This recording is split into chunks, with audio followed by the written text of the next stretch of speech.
Le jour où la Vierge m'a regardé. Je m'appelle Carolina Mené, et pendant 13 années, j'ai été l'une des prédicatrices les plus respectées de l'église évangélique pentecôtiste Fuego del Espíritu, à Medellín, en Colombie. J'avais 42 ans lorsque ma vie fut bouleversée à jamais. Mais pour comprendre ce qui s'est passé cet après-midi d'août 2019, il faut remonter bien plus loin à l'époque où mon cœur brûlait d'un zèle religieux si ardent qu'il cachait, sans que je le voie, une haine silencieuse. Je suis né dans le quartier populaire de Buenos Aires, au sein d'une famille profondément catholique, comme tant d'autres familles Pesa. Ma grand-mère maternelle, une femme simple et pieuse, possédait dans son salon un petit autel consacré à la Vierge du Carmel. Chaque soir, elle s'agenouillait pour réciter le chapelet, et son visage s'illuminait d'une douceur qui, enfant, me fascinait. Ma mère aussi était croyante, bien qu'un peu moins pratiquante. Les dimanches, nous allions à la messe à la basilique métropolitaine. J'aimais l'odeur de l'encens, le chant des fidèles, la solennité du rituel, la lumière qui filtrait à travers les vitraux. Ces souvenirs faisaient partie de ma tendresse d'enfance. Mais tout s'effondra à mes 29 ans, lors de la plus sombre crise de ma vie. Mon mari, Andrés, m'abandonna pour une autre femme après 7 années de mariage. Je restai seul avec 2 enfants en bas âge, sans emploi stable, englouti par une dépression qui me paralysait jour après jour. Un après-midi, alors que je pleurais sur un banc du parc voisin, 2 de mes voisins, membres d'une communauté évangélique, m'abordèrent. Ils me parlèrent de Jésus, de guérison, de liberté. Ils disaient que la religion catholique n'était qu'un ensemble de traditions mortes, incapables de sauver qui que ce soit. Désespéré, je les suivis. La première fois que je franchis la porte de cette église, tout fut différent. La musique explosait de joie, les voix s'élevaient avec ferveur, les gens pleuraient, riaient, tombaient à genoux, les bras levés vers le ciel. L'atmosphère semblait vibrer d'une vie nouvelle. Le pasteur prêcha sur le pouvoir libérateur du Christ, sur les chaînes que lui seul pouvait briser. Ce soir-là, quand il invita ceux qui souffraient à s'avancer, je le fis. Je remis ma vie à Jésus. Un feu se répandit dans ma poitrine, et je crus sentir la paix pour la première fois depuis des mois. J'étais persuadé d'avoir trouvé la vérité. Les mois suivants, je m'immergeais dans la Bible. Je participais à toutes les réunions, aux veillées de prière, aux études bibliques. Peu à peu, ma situation s'améliora. Je trouvai un emploi de comptable dans une entreprise textile, mes enfants s'adaptèrent à la communauté. Je voyais dans ces progrès la confirmation que Dieu bénissait ma conversion. Mais cette ferveur s'accompagna d'une ombre. Un rejet viscéral de tout ce qui était catholique s'installa dans mon cœur. On nous enseignait que les catholiques étaient des idolâtres, qu'ils adoraient des statues mortes, que prier Marie ou les saints revenait à invoquer les morts, ce que la Bible interdisait. On nous disait que le pape était un imposteur, que l'église de Rome était la grande prostituée de Babylone, dont parle l'Apocalypse. Et moi, avide de servir Dieu, je crus chaque mot. Bientôt, je regardais ma propre famille avec condescendance. Je voulais les sauver. Je me souviens d'un soir où j'aperçus ma grand-mère récitant son chapelet. Je m'approchai d'elle, furieuse, et lui dis qu'elle perdait son temps à parler à un morceau de plastique. Ses yeux se remplirent de larmes. « Ma fille, ne fais pas ça », me supplia-t-elle. La petite Vierge nous protège. Mais je ne voulais rien entendre. Je pensais accomplir la volonté de Dieu. J'arrachai même les scapulaires qu'elle avait offerts à mes enfants. Ce fut la première fois que je la vis pleurer ainsi. 5 ans après ma conversion, on me nomma responsable du ministère des femmes. Je devins une prédicatrice passionnée, invitée dans de nombreuses églises de Medellín. Mon thème favori, dénoncer les mensonges du catholicisme. Je connaissais par cœur les versets que j'utilisais comme des armes. Tu ne te feras pas d'image taillée. Il n'y a qu'un seul médiateur entre Dieu et les hommes, Jésus-Christ. Je lançais ces paroles comme des flèches, persuadé de défendre la pureté de l'Évangile. Mais au fond, je cultivais sans m'en rendre compte un orgueil spirituel redoutable. Je me croyais l'élu parmi les égarés. Mon fils aîné, Sébastien, alors adolescent, me dit un jour. « Maman, la grand-mère n'est pas une sorcière. Elle aime Dieu, c'est tout.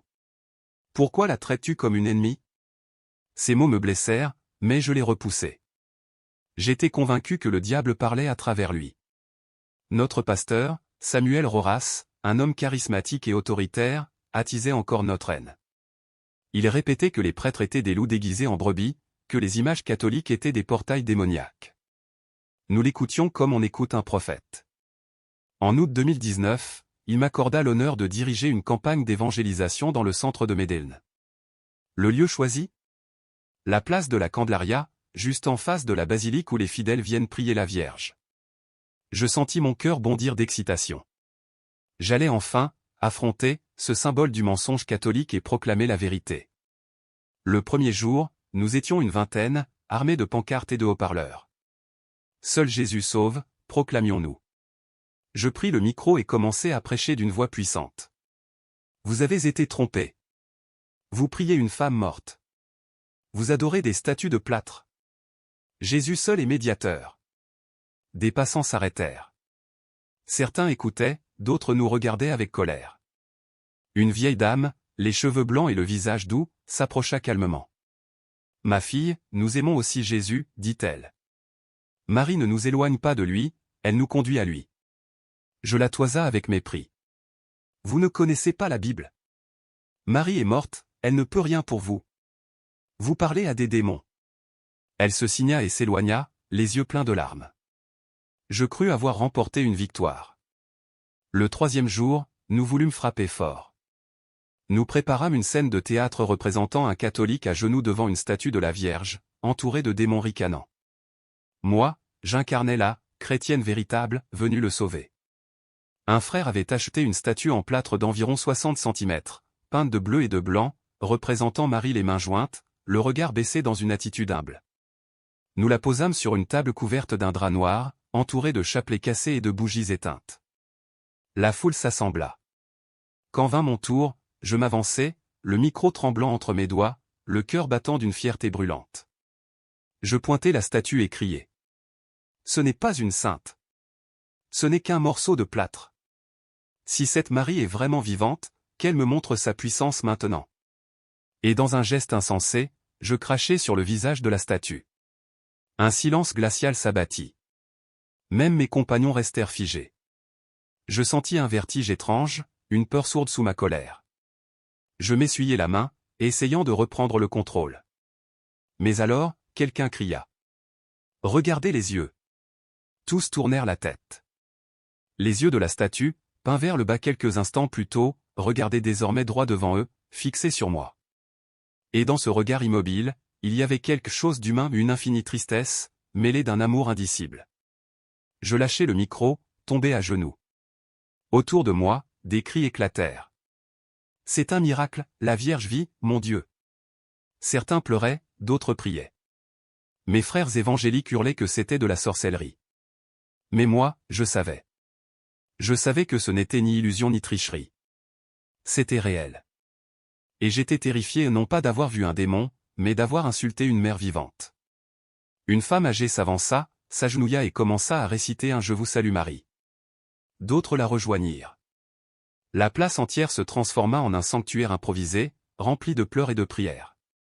Puis, sous les yeux de tous, une larme se forma sur la joue droite de la statue et glissa lentement jusqu'à la table. Un cri parcourut la foule. Elle pleure. La Vierge pleure. Je restai à genoux, incapable de bouger. Tout ce que j'avais cru, tout ce que j'avais enseigné pendant 13 ans, s'effondrait. Si Marie pouvait pleurer, si elle voyait, si elle aimait encore malgré mon blasphème, alors j'avais vécu dans le mensonge. Un prêtre sortit de la basilique, alerté par le tumulte. C'était le père Miguel Angel, un homme d'une 60aine d'années, au regard grave et bienveillant. Il s'approcha, observa la statue, puis posa sur moi ses yeux pleins de compassion. « Ma fille, dit-il d'une voix calme, qu'as-tu fait ? » Je ne pus que pleurer.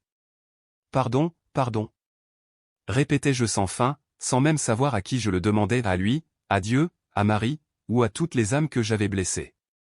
Le prêtre posa doucement sa main sur ma tête et murmura une prière. Ces mots se perdaient dans le brouhaha, mais la paix qu'ils apportaient descendait jusque dans les profondeurs de mon être. Une paix pure, silencieuse, plus vraie que toutes les extases que j'avais connues. Ce jour-là, ma foi s'est brisée pour renaître. La femme qui s'était crue justicière de Dieu comprit qu'elle n'avait été qu'un instrument de son propre orgueil. Et devant la Vierge qui pleurait, j'appris pour la première fois ce que signifie vraiment la miséricorde et l'humilité. Depuis, je ne prêche plus contre personne. Je parle seulement de l'amour qui m'a regardé au moment où j'étais la plus indigne. Cet amour avait un visage. Celui de Marie. Mère, témoin, refuge, et miroir de la tendresse de Dieu. Et moi, Carolina Mené, je témoigne aujourd'hui que, parfois, il suffit d'un seul regard de la Vierge pour que toute une vie change à jamais. Le retour de Carolina. Les enquêteurs étaient arrivés rapidement. Ils prenaient des photos de la statue, recueillaient les témoignages des témoins. Un officier me demanda ce qui s'était passé exactement. Je lui racontai tout, sans rien cacher, ni ma colère, ni ma blasphémie, ni ma honte. Il nota chaque mot dans son carnet, le visage marqué par l'incrédulité.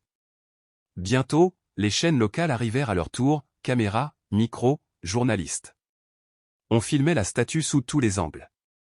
Les murmures des curieux se mêlaient aux prières chuchotées. Mon équipe évangélique, déconcertée, décida finalement de partir. Le pasteur Horace, arrivé après l'événement, s'approcha de moi, furieux.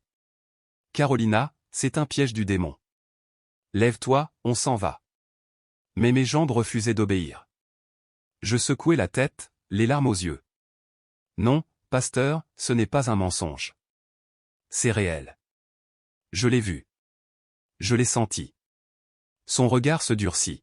« Alors tu es perdu. » Il partit avec les autres, me laissant seul, au milieu de la foule.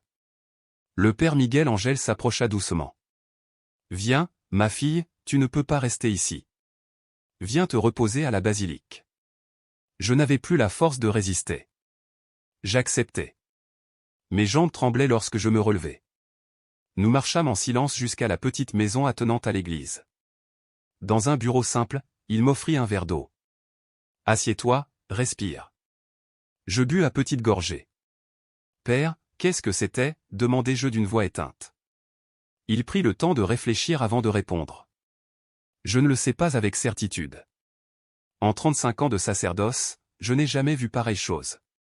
Il y aura une enquête, des experts viendront, mais une chose est claire, Dieu t'a donné un signe. La question, Carolina, c'est, que feras-tu de ce signe ? » Nous restâmes là plus de 3 heures. Je lui racontai tout, mon enfance catholique, ma conversion au protestantisme, mes prédications, ma haine viscérale de l'Église de Rome. Il écouta sans m'interrompre, sans juger, le regard empreint de compassion. Lorsqu'enfin je me tus, il dit doucement. « Ce que tu as fait était grave, oui. Mais le fait que la très sainte Vierge t'ait répondu par un miracle plutôt que par un châtiment révèle la profondeur de son amour maternel. Elle t'appelle, ma fille. Elle t'invite à revenir vers la vérité que tu as rejetée. » Je sanglotai. Mais comment pourrait-elle m'aimer ? Je l'ai insultée, je l'ai humiliée publiquement. Il me regarda avec douceur. Et pourtant, n'avons-nous pas tous crucifié son Fils par nos péchés ? Et Jésus, du haut de la croix, n'a-t-il pas dit, « Père, pardonne-leur, ils ne savent pas ce qu'ils font. » Marie est mère, Carolina. Une mère ne cesse jamais d'aimer. Cette nuit-là, je ne dormis pas. Quand je rentrai chez moi, plus de 50 messages m'attendaient. Certains de mes anciens frères évangéliques m'accusaient de trahison, d'autres me suppliaient de revenir, à la vraie foi. Des inconnus catholiques m'écrivaient qu'ils priaient pour moi, que la Vierge m'aimait, que je devais rentrer à la maison. Mon fils Sébastien, âgé de 23 ans, m'appela, inquiet. Je lui racontai tout. Un long silence suivit. Puis sa voix, tremblante, murmura. « Maman, j'ai quitté l'église évangélique il y a 2 ans. Je n'en pouvais plus d'entendre tant de haine contre la grand-mère et contre les catholiques. J'avais peur de te le dire. Mais si tout cela est vrai, peut-être est-il temps que tu repenses tout. » Ces paroles furent comme un écho à la voix intérieure qui me bouleversait déjà. Les jours suivants furent un tourment. Les vidéos du miracle circulaient partout sur les réseaux sociaux. Certains y voyaient la main de Dieu, d'autres une supercherie. La curie de Médellin ouvrit une enquête officielle. Des experts examinèrent la statue, pas de mécanisme, pas d'artifice, rien d'humainement explicable. Et pourtant, des dizaines de témoins avaient vu la Vierge ouvrir les yeux et verser une larme. J'étais devenu le centre d'un ouragan médiatique. Ma communauté m'avait excommunié. On me traitait d'apostat, de fausse prophétesse. Mais en parallèle, des catholiques m'écrivaient de tout le pays, des récits de conversion, des témoignages de grâce reçus par Marie, des invitations à apprendre. Une semaine après les faits, le père Miguel Angel m'appela. « Carolina, quelqu'un souhaite te rencontrer. » L'évêque auxiliaire de Medellín. Peux-tu venir demain? J'y allai, tremblante. L'évêque m'accueillit avec un sourire bienveillant. Nous avons examiné les preuves, écouté les témoins, étudié la statue. Nous ne pouvons pas encore parler officiellement de miracle, mais il est clair qu'un événement extraordinaire a eu lieu. Il fit une pause. Mais je t'ai fait venir pour une autre raison, que veux-tu, ma fille? Je restai un moment muette. Puis je répondis. Je veux connaître la vérité. Pendant 13 ans, j'ai cru la détenir. Aujourd'hui, je sais que je me suis trompé. Je veux apprendre, comprendre, savoir qui est vraiment Marie. L'évêque hocha la tête. C'est exactement ce que j'espérais entendre. Le Père Miguel Angel sera ton guide spirituel. Nous ne te forcerons à rien. Nous t'accompagnerons simplement sur le chemin de la vérité. Ainsi commença mon retour vers l'Église catholique. Le Père Miguel Angel devint mon maître, mon confesseur, mon ami. 3 fois par semaine, nous étudions les Écritures, cette fois à la lumière de la tradition. Peu à peu, les versets que j'avais jadis utilisés pour condamner Rome prenaient un sens nouveau. Je découvris Marie sous un jour que je n'avais jamais imaginé, non pas une simple femme choisie pour enfanter, mais la nouvelle Ève, la mère des vivants, la reine mère du roi des rois. Aux noces de Cana, elle intercède pour les hommes, faites tout ce qu'il vous dira. Elle conduit vers Jésus, elle n'en détourne pas. Je compris aussi la communion des saints, la mort ne nous sépare pas, elle nous unit dans le Christ. Les saints, Marie, ne sont pas des intermédiaires qui remplacent Dieu, mais des amis qui prient pour nous, comme nous prions les uns pour les autres. Puis vint la découverte la plus bouleversante, l'Eucharistie. Je lisais l'Évangile selon Jean, chapitre 6, ma chair est une vraie nourriture, mon sang une vraie boisson. Jésus ne parle pas en symbole. Il réaffirme avec insistance. Et moi, pendant tant d'années, j'avais refusé de croire à cette présence réelle. Je posais aussi la question de la confession. Pourquoi devrais-je confesser mes fautes à un prêtre?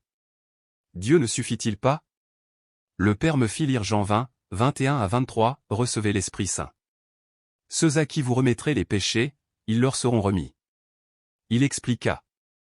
Dieu respecte notre nature humaine. Nous avons besoin d'entendre les mots du pardon. La confession n'est pas un rituel inventé, c'est un acte de guérison. Peu à peu, ma tête et mon cœur se réconciliaient. Un après-midi de septembre, je décidai d'aller voir ma grand-mère, la femme pieuse que j'avais tant blessée. Quand elle ouvrit la porte, ses yeux se remplirent de larmes. Ma fille, entre. Je me mis à genoux devant son petit autel dédié à la Vierge du Carmel. Les sanglots me secouaient. Abuela, pardonne-moi. Pardonne toutes les choses horribles que j'ai dites sur ta foi, sur la Vierge, sur l'Église. J'étais aveuglé par l'orgueil. Elle s'agenouilla à son tour, à 84 ans, et me serra contre son cœur. Tout est pardonné, ma petite. La Vierge t'a ramené à la maison. Mon chemin de conversion dura 8 mois. Le Père Miguel Angel me demanda de ne pas me précipiter. Je suivis des cours, lus le catéchisme, les pères de l'Église Saint-Augustin, Ignace d'Antioche. Je compris que l'Église catholique pouvait retracer sa continuité jusqu'aux apôtres. Je fis aussi la paix avec mon passé évangélique. Tout n'y avait pas été mauvais. J'y avais rencontré Jésus, appris à aimer la Bible, à prier sincèrement. Ce n'était pas le Christ que j'avais rejeté, c'était sa maison. Ma confession générale fut un moment de libération totale. Je confessai 13 années d'orgueil, de jugement, de division, de paroles qui avaient blessé. Je nommai ma blasphémie contre Marie. Quand je terminai, le prêtre posa une main sur ma tête et dit « Carolina, Dieu t'a déjà pardonné, mais écoute ces mots pour que ton âme guérisse. Je t'absous de tes péchés au nom du Père, du Fils et du Saint-Esprit. » À cet instant, je sentis un poids gigantesque s'envoler. Ma première communion fut fixée au 8 décembre 2019, fête de l'Immaculée Conception, dans la basilique même où j'avais blasphémé quelques mois plus tôt. Le Père proposa cette date comme un acte public de réparation. J'acceptai sans hésiter. Les jours précédents, je participais à une retraite chez les Sœurs de la Charité. Leur accueil fut maternel. Sœur Teresa, la supérieure, m'aida à préparer mon cœur. Tu vas recevoir celui que Marie a porté en son sein, ma fille. Tu vas devenir, toi aussi, porteuse de Dieu. Pendant ces journées de silence, je méditais sur tout ce chemin. 13 années de prédication contre le catholicisme, 13 années de paroles dures. Combien de cœurs avais-je éloigné de Marie? Combien de familles divisées?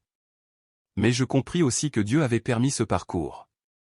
Grâce à lui, je pouvais désormais parler aux évangéliques avec compréhension, sans mépris. Peut-être voulait-il que je sois un pont entre ces deux mondes. La veille de ma première communion, je ne dormis presque pas. Ce n'était pas de la peur, mais une joie brûlante. J'allais rencontrer le Christ d'une manière réelle. Dans mes années évangéliques, la Sainte Seine n'était qu'un symbole. Aujourd'hui, je savais que j'allais recevoir le corps et le sang du Seigneur. Le matin du 8 décembre, Medellín baignait dans une lumière dorée. Je m'habillais de blanc, comme une fiancée. Ma grand-mère pleura en me voyant. Tu es la même qu'à ta première communion, quand tu étais petite. La basilique était comble. Des fidèles, des curieux, des journalistes. Le père Miguel Angel avait préparé la communauté à m'accueillir avec amour. En entrant dans la nef, une bougie à la main, je vis des visages souriants, bienveillants. Ma grand-mère, mes deux fils, assis au premier rang, Sébastien, revenu lui aussi à la foi, et David, encore hésitant, mais présent. La messe fut splendide. L'évêque auxiliaire présida lui-même la célébration. Dans son homélie, il parla de la miséricorde divine qui transforme les persécuteurs en apôtres. Comme saint Paul sur le chemin de Damas, Carolina, tu as persécuté l'Église, mais la grâce t'a renversé pour te relever dans la lumière. Que ton témoignage éclaire ceux qui cherchent la vérité. Puis vint le moment. Je m'avançai, tremblante. Le corps du Christ. Amen. Lorsque l'hostie toucha ma langue, une paix inondante envahit tout mon être. Ce n'était ni émotion ni extase, c'était une certitude absolue, le Christ était là, vivant en moi. Je retournai à ma place, les genoux à terre. Et pour la première fois, je m'adressai à Marie non comme à une statue, mais comme à ma mère. Merci, mère. Merci de ne pas m'avoir abandonné. Merci d'avoir répondu à mon outrage par une larme d'amour. Enseigne-moi à aimer ton fils comme toi seul sais le faire.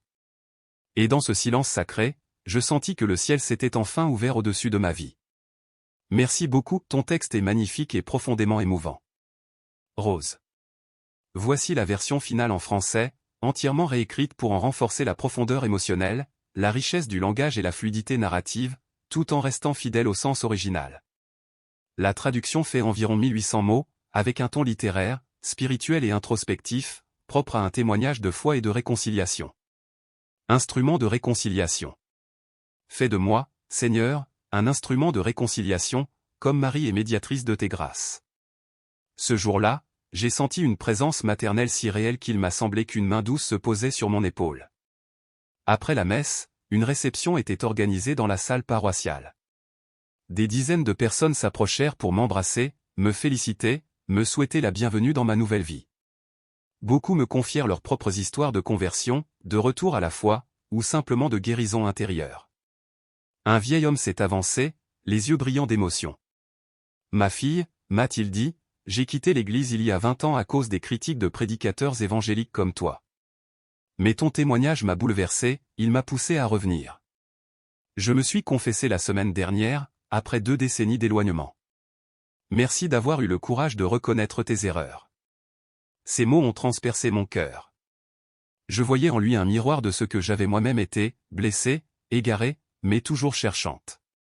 Peu après, un groupe de pasteurs évangéliques s'approcha, animé d'une curiosité sincère, mais non dénuée de défi. L'un d'eux, un homme d'une 50aine d'années, me demanda d'une voix ferme. « Carolina, comment peux-tu être certaine que ce que tu as vu venait de Dieu? La Bible dit que Satan peut se déguiser en ange de lumière. » Je m'attendais à cette question. Je pris une inspiration profonde et répondis. « Pasteur, c'est exactement ce que j'ai pensé, moi aussi. Mais j'ai observé les fruits de cet événement. Il m'a conduite à l'humilité, à la réconciliation, à la vérité. Il m'a appris à aimer, à réparer mes fautes, à pardonner. Ces fruits viennent-ils du démon? Jésus lui-même a dit, on reconnaît l'arbre à ses fruits. Le mal divise, Dieu unit. Le mal endurcit, Dieu adoucit. Il resta pensif, puis dit, je ne suis pas prêt à adhérer à toute la doctrine catholique, mais je crois que ta conversion est sincère. Je te souhaite le meilleur. Nous nous sommes serrés la main. Ce geste simple représentait pour moi un triomphe silencieux, celui du dialogue sur la discorde, de la bienveillance sur la peur. Les mois suivants furent consacrés à l'étude, à la prière et à un lent enracinement dans ma nouvelle foi. J'allais à la messe chaque fois que possible, je priais le rosaire avec ma grand-mère chaque soir, je participais à des groupes d'études bibliques et faisais du bénévolat auprès des sœurs de la charité, visitant les malades dans les hôpitaux. Ma vie avait changé de direction, mais cette fois, je sentais que j'avançais sur le bon chemin. La statue qui avait été le centre du miracle fut placée dans une chapelle spéciale de la basilique de la Candelaria. Des milliers de pèlerins venaient s'y recueillir. Beaucoup témoignaient avoir reçu des grâces par l'intercession de la Vierge Marie. Moi-même, chaque fois que je la contemplais, ces yeux de pierre qui m'avaient regardé avec tant de douceur semblaient raviver ma foi. L'Église, prudente, poursuivait son enquête officielle. Théologiens, scientifiques, experts en phénomènes spirituels furent consultés. Les vidéos et photographies furent examinées minutieusement, aucune manipulation n'avait été détectée. Pourtant, je savais que la reconnaissance officielle prendrait des années, peut-être des décennies. Cela ne m'importait plus, ma foi ne dépendait pas d'un décret, mais d'une rencontre. 6 mois après ma conversion, le père Miguel Angel m'aborda avec une idée inattendue. « Carolina, as-tu pensé à partager ton témoignage publiquement ?» J'étais partagé. Je craignais d'être mal comprise, opportuniste pour les uns, traîtresse pour les autres. Mais le prêtre insista. Pense à tous ces catholiques découragés ou influencés par des proches évangéliques. Ton histoire peut ranimer leur foi, peut-être même ouvrir le cœur de ceux qui doutent. Ces paroles me touchèrent. J'acceptai. Je commençai à témoigner dans des paroisses, des groupes de jeunes, des rencontres de prière. Les réactions furent contrastées. Les catholiques m'accueillaient avec joie, tandis que de nombreux évangéliques me jugeaient sévèrement sur les réseaux sociaux, femmes égarées, faux prophètes, traîtresses. Certains affirmaient même que la statue était une illusion démoniaque. Ces attaques me blessaient, mais il y avait aussi de belles surprises. Des évangéliques me contactaient en secret pour me dire qu'ils commençaient à se poser des questions. Une femme adventiste m'avoua qu'elle avait toujours aimé la figure de Marie, mais qu'on lui avait appris à en avoir honte. Un pasteur pentecôtiste m'écrivit qu'après m'avoir écouté, il avait commencé à étudier l'histoire de l'Église primitive et qu'il avait été bouleversé par la continuité de la foi catholique. Peu à peu, je compris que ma mission n'était pas de convaincre, mais d'ouvrir des chemins. Ma vie familiale fut elle aussi transformée. Mon fils aîné, Sébastien, retrouva la foi et entra au séminaire. Le voir en soutane, préparant son cœur à devenir prêtre, me remplit d'une joie que je n'aurais jamais cru possible. Mon fils cadet, David, se maria avec une jeune catholique, et je suis aujourd'hui grand-mère de 2 enfants qui apprennent à prier. Voir David leur enseigner l'Ave Maria est pour moi une réparation silencieuse. Autrefois, je voulais les détourner de tout cela. Ma grand-mère mourut 2 ans après ma conversion. Pendant ces derniers mois, je les soignais avec tendresse. Elle me racontait les merveilles que la Vierge du Carmel avait accomplies dans sa vie. Elle m'apprit à prier le rosaire comme une contemplation des mystères du Christ. À sa mort, j'ai ressenti une paix profonde. J'étais certaine qu'elle rejoignait celle qu'elle avait tant aimée. Lors de ses funérailles, un ancien compagnon évangélique me dit « Je crois toujours que le rosaire est non biblique, mais je ne peux nier que ta grand-mère était une femme de Dieu. » Je lui répondis avec douceur. Le rosaire, c'est l'évangile médité dans la prière. Nous cherchons tous les deux à aimer le Christ. Nous nous sommes embrassés. C'était un instant de réconciliation pure. Les années passèrent. Je me formai comme catéchiste et commençai à enseigner la foi à des adolescents souvent indifférents ou mal instruits. Je leur apprenais à comprendre la Bible à la lumière de la tradition, à dialoguer avec respect, à aimer leur foi. Je fus aussi appelé à accompagner des catholiques tentés de quitter l'Église. Je leur disais. Je connais les arguments des prédicateurs évangéliques, je les ai moi-même utilisés. Mais j'ai découvert leurs erreurs, leurs incompréhensions. Venez, cherchons ensemble la vérité. Tous ne restaient pas, mais beaucoup redécouvraient la beauté de leur foi. Une femme me confia en pleurant. J'allais quitter l'église où j'ai été baptisé, marié, où mes enfants ont grandi. Tu m'as fait comprendre que je peux aimer Jésus sans renier sa mère. Mon témoignage franchit bientôt les frontières de Medellín. Je fus invité à témoigner dans d'autres villes, puis dans plusieurs pays d'Amérique latine. Partout, la même réalité, des catholiques mal formés, vulnérables à la persuasion. J'écrivis un livre, De la blasphémie à l'amour, mon retour vers Marie, qui connut un succès inattendu. Je reçus des lettres de tout le continent, des conversions, des remerciements, des histoires de grâce. Mais le chemin ne fut pas exempt d'épreuves. Le tentateur ne se résigne pas facilement. Il y eut des nuits d'angoisse, de doute, où une voix intérieure murmurait « Tu t'es trompé. Tu es tombé dans l'idolâtrie. » Alors je priais, je recevais les sacrements, je me confiais à mon directeur spirituel. Le père Miguel Angel me répétait. Les saints eux aussi ont douté. Ce qui compte, c'est ce que tu fais de ce doute. J'ai appris aussi à me pardonner. Longtemps, j'ai porté le poids de la culpabilité, les divisions que j'avais semées, les âmes que j'avais peut-être éloignées. Mais un jour, j'ai compris que Dieu avait transformé ma faute en mission. La rencontre la plus bouleversante fut celle avec mon ancien pasteur, le révérend Roras. Nous nous sommes retrouvés dans un café, sans supériorité ni rancune. Il m'a dit, la voix tremblante. « Je ne suis pas heureux de ton choix, Carolina, mais je reconnais ma part de responsabilité. Je t'ai enseigné à haïr les catholiques au lieu de t'apprendre à aimer la vérité. » Je lui ai répondu. « Vous m'avez donné ce que vous croyez juste. Je ne garde aucune rancune. Nous aimons tous deux le Christ. Peut-être qu'un jour, Dieu nous réunira dans la pleine unité qu'il désire. » Nous nous sommes embrassés. Ce geste n'a pas effacé nos divergences, mais il a guéri nos cœurs. Aujourd'hui, 6 ans après le miracle, je vis simplement mais pleinement. Je travaille comme comptable, je donne la catéchèse 2 soirs par semaine, je visite les malades le samedi, je prie le rosaire chaque nuit. Ma vie n'a rien d'extraordinaire aux yeux du monde, mais elle déborde de paix. Chaque année, je retourne à la basilique de la Candelaria. Devant cette statue qui m'a regardé autrefois, je pleure de gratitude. Ce n'est pas la pierre que j'adore, mais le signe du ciel qui s'est abaissé vers moi. Marie ne m'a pas condamné, elle m'a cherché. Elle ne m'a pas rejeté, elle m'a prise dans ses bras. J'ai compris que la conversion n'est pas un instant, mais un chemin. Chaque jour, je dois choisir à nouveau d'aimer, de pardonner, de croire. Si je pouvais parler à la Carolina d'il y a 6 ans, je lui dirais. N'aie pas peur d'examiner honnêtement la foi catholique. Lis, cherche, prie. Marie ne te détournera pas de Jésus, elle te conduira à lui. Et à ceux qui songent à quitter l'Église, je dirais. Ne pars pas sans connaître ce que tu abandonnes. La vérité mérite d'être étudiée. À mes frères évangéliques, je dirais. N'ayez pas peur de poser des questions. La vérité n'a rien à craindre de la recherche sincère. Mon histoire n'est qu'une parmi tant d'autres. Des hommes et des femmes de tous horizons redécouvrent chaque jour la foi, parfois au prix de grands bouleversements.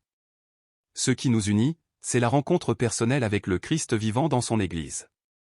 Je ne sais pas ce que l'avenir me réserve. Peut-être verrai-je un jour mon fils ordonné prêtre. Ce jour-là, je pleurerai en pensant à la miséricorde de Dieu qui a fait jaillir la lumière là où régnaient les ténèbres. Mais une chose est sûre, je n'oublierai jamais cet après-midi d'où des yeux de plâtre se sont ouverts pour me regarder, où une larme a glissé sur une joue peinte, où le ciel a touché la terre pour sauver une fille perdue. Ce miracle n'était pas seulement pour moi, il était pour tous ceux qui doutent encore de l'amour de Dieu. C'était un rappel que Marie veille toujours sur ses enfants, que jamais il n'est trop tard pour rentrer à la maison. Marie, ma mère, merci de ne pas avoir renoncé à moi. Merci d'avoir répondu à ma révolte par un miracle d'amour. Merci d'avoir pleuré pour moi quand je t'insultais. Merci de m'avoir conduite à ton Fils. Aide-moi à passer le reste de ma vie à témoigner de ta miséricorde, à construire des ponts là où j'avais bâti des murs, à semer la paix là où j'avais semé la division. Prie pour nous, Sainte Mère de Dieu, afin que nous soyons dignes des promesses du Christ. Amen.